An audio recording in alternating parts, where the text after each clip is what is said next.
At ngayon nga ma'am, gaya ng masabi ng mga ibang grupo ng oposisyon, wala po raw nagagawa si Vice President Sara Duterte bilang pangalawang Pangulo natin at DepEd Secretary.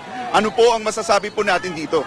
Kung walang nagagawa ang ating mahal na Vice President Inday Sara Duterte, bakit sa lahat ng elected local government official, siya ang top sa lahat ng national elected official?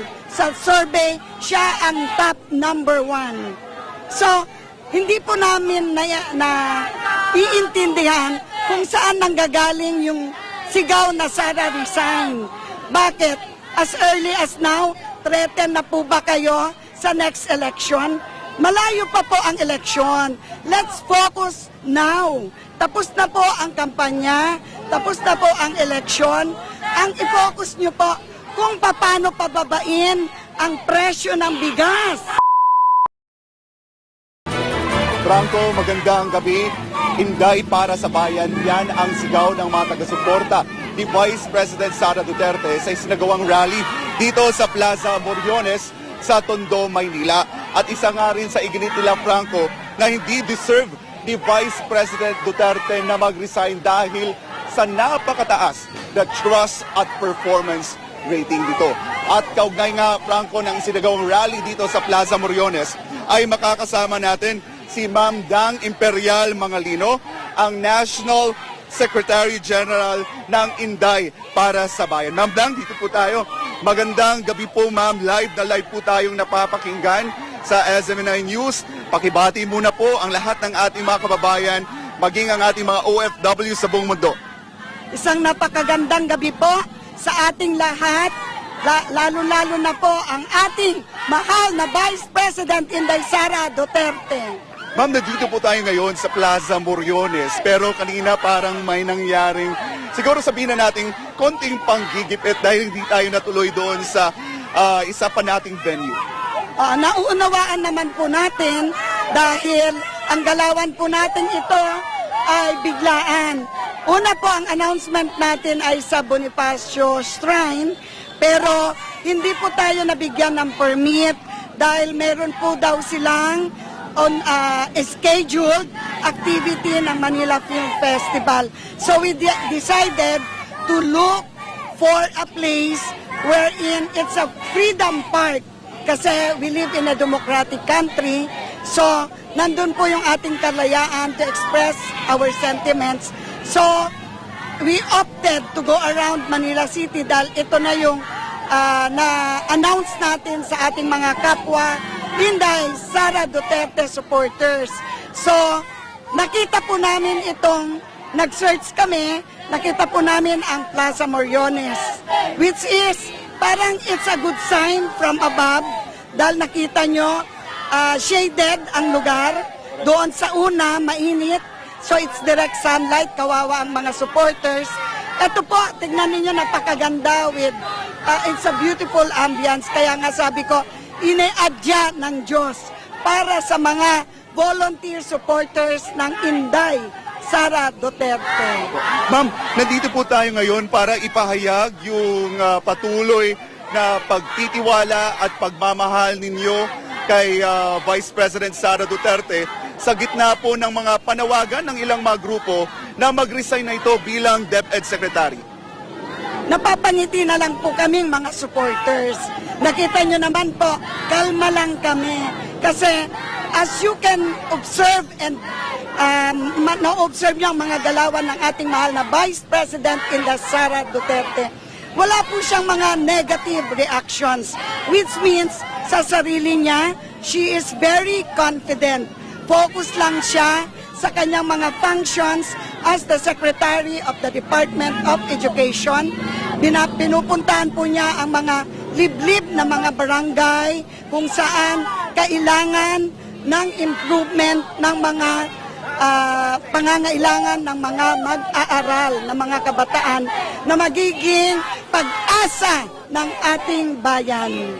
At ngayon nga, ma'am, gaya ng masabi ng mga ibang grupo ng oposisyon, wala po raw nagagawa si Vice President Sara Duterte bilang pangalawang Pangulo natin at DepEd Secretary. Ano po ang masasabi po natin dito? kung walang nagagawa ang ating mahal na Vice President Inday Sara Duterte, bakit sa lahat ng elected local government official, siya ang top sa lahat ng national elected official? Sa survey, siya ang top number 1. So, hindi po namin na iintindihan kung saan nanggagaling yung sigaw na Sara resign. Bakit? As early as now, threaten na po ba kayo sa next election? Malayo pa po ang eleksyon. Let's focus now. Tapos na po ang kampanya, tapos na po ang eleksyon. Ang i-focus nyo po kung paano pababain ang presyo ng bigas. Dahil ang pangako po, 20 pesos. Paano natin paunlarin ang mga kabuhayan ng mamamayang Pilipino? Bigyan nyo po ng trabaho ang mga taong walang mga trabaho para po dagdag pantawid ekonomiya. Sa mga bashers, come on, open your eyes. Saan ang prayer? Enlighten, Lord, their minds, para makita po nila ang katotohanan na dahil kay BP Inday Sara Duterte, gumaganda pa rin po ang takbo ng ating bansa. Nakita nyo po, namigay siya ng mga tulong sa mga hindi lang piling-piling mga tao, lahat ng sektor. At ito po, hindi lang niya binibigyan tulong ang mga supporters niya. Dahil sa puso niya, tapos na ang eleksyon. So, kahit sino pa ang sinusuportahan mo, pag kumatok ka sa Office of the Vice President, pantay-pantay po na tinutulungan niya. Ma'am, bilang Pangulo na lang po, bago kay Sir Oliver, ano po yung mensahe po natin kay Vice President at Education Secretary Sara Duterte na talaga namang nakikinig po ngayon sa ating live report? Salute, Vice President Inday Sara Duterte. Nakikita po namin ang iyong mga ginagawa. You are only simply focused sa inyong mga functions as the Vice President and as the Secretary of Department of Education. Dahil sa nakikita po namin, kampante po rin kami, at yun po ang isinisigaw lang din namin, kalma. Dahil alam po namin, kahit po anong paninira nila, BP, you're still number 1 sa puso ng lahat, halos lahat ng mamamayang Pilipino. With the 31.5 result ng bumoto sa iyo noon, I'm telling you, lalong tumataas ang nagmamahal at ang may tiwala sa iyo dahil nakikita nila on how you professionally handle the situation.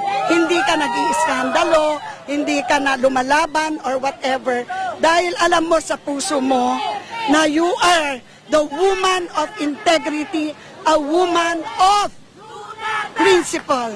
We love you, BP. Andito lang po ang mga volunteer supporters ng Inday para sa bayan.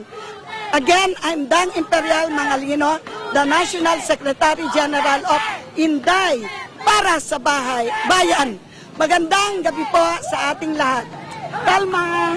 Ayan, maraming salamat po Ma'am Dang. Again, si Ma'am Dang Imperial Mangalino po, mga kababayan, ang National Secretary General ng Inday para sa bayan. At bago ko lang ma-interview si Sir Oliver Reyes, iba't ibang sektor po ang nandito sa Plaza Moriones para magpahayag ng suporta kay Vice President Sara Duterte. At actually, meron tayong mga kababayan mula sa Mindanao na tumungo pa dito para magpahayag ng kanilang suporta sa pangalawang Pangulo. At ngayon naman ay makakausap po natin, mga kababayan, si Sir Oliver Reyes, ang founder ng Inday Care. Sir Oliver, magandang gabi po. Welcome sa live report po natin dito sa SMNI. Kasama po ang ating mga kababayan. Pakibati muna po ang ating mga kababayan at lahat po ng ating mga kababayan sa buong mundo. Magandang gabi po sa ating lahat, lalo na sa mga kasamahan po natin na nandito ngayon sa Moriones Plaza, Manila, sa SMNI, sa mga vlogger, sa mga volunteers na patuloy na walang tigil na sumusuporta sa ating VP, DepEd Secretary Inday Sara Duterte. Sir Oliver, diretso rin na kita. Ano pong masasabi ninyo doon po sa mga kabilang grupo na according to the reports ay nilalangaw po yung rally nila, ay sinisigaw po na Inday Sara resign? Actually, bakit po pinag-resign si VP Sara? Nakita naman po natin kung paano po magtrabaho si VP Sara, no? Sa rating na lang po makikita po natin simula nung naupo si VP Sara at Vice President and Deputy Secretary, hindi po siya namumulitika. Patuloy po ang trabaho ni VP Sara sa iba't ibang lugar. Nakita po natin yung serbisyo ni Ma'am Sara Duterte. Kaya kami po, mga volunteers ni Ma'am Sara, talagang nagtatampo po kami. Dahil, bakit po nila binabati ko si VP Sara para mag-resign? Sino ba ang dapat mag-resign? Si VP Sara o yung Presidente ng Pilipinas? Yan lang po ang aming hinaing. Dahil, ang mga tao po, alam na nila ang katotohanan. Hindi naman po sila bulag. No? So, tignan na lang po natin kung paano si VP Sara ngayon. Tahimik na nagtatrabaho. Bakit po nila ginaganyan ng ating Vice President?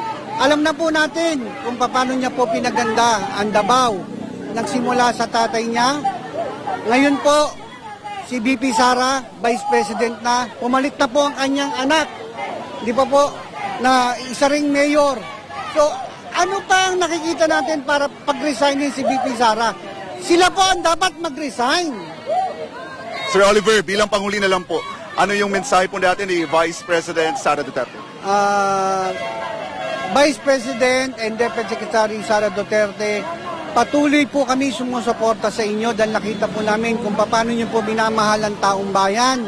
Nakita po namin kung paano kayo bumababa sa poorest of the poor. Wala po kayong kinikilingan, mahirap, mayaman, nandyan po kayo palagi. Kaya nagpapasalamat po kami. Kaya nakita naman po natin dito kung ganong karami ang supporters ni VP Sara. Hindi po, wala po ritong bayaran. Ang mga vloggers po, nagpapasalamat kami dahil patuloy silang sumusuporta. Dahil nakita po nila, ano ba yung pagmamahal ni Vice President Sara sa mga tao. Kaya ma'am, nandito lang po kami nakasuporta sa iyo. Para sa bayan, Diyos, bayan at mamamayang Pilipino, nandito lang po kami ma'am. We support you. We love you, VP Sara Duterte. Ay sir, bilang Panghuli na lang po, talaga, magtutuloy-tuloy po ba yung isasagawa po nating rally bilang pagpahayag po ng pagsuporta kay Vice President Duterte? Opo, dahil kung patuloy nilang gagawin po yan, kami rin po hindi titigil at ipagpapatuloy po namin na suportahan po si VP Sara dahil nakikita po ng taong bayan kung sino nagsasabi ng katotohanan. Huwag po tayong gumawa ng kasinungalingan, huwag po tayong magsinungaling kung ano-ano mga sinasabi po nila. At tingnan po natin yung trust rating, 32 million votes. Ngayon, ang rating po ni VP Sara, 81%. Saan ka pa? Sino pa nagsisinungaling po sa atin? Yun lang po ang aming hinaing. Dapat po, let's support our VP Sara dahil siya po ang karapat-dapat sa susunod na maging Pangulo ng Presidente ng Pilipinas. Ayan. Sir, maraming salamat po Sir Oliver.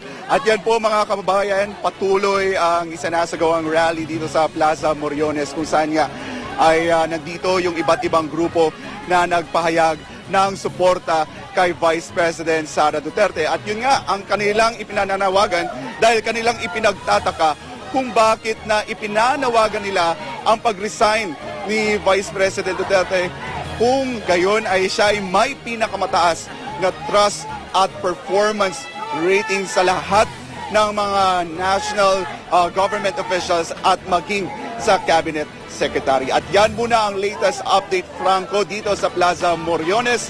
Para sa Diyos at sa Pilipinas kumahal, balik muna sa iyo.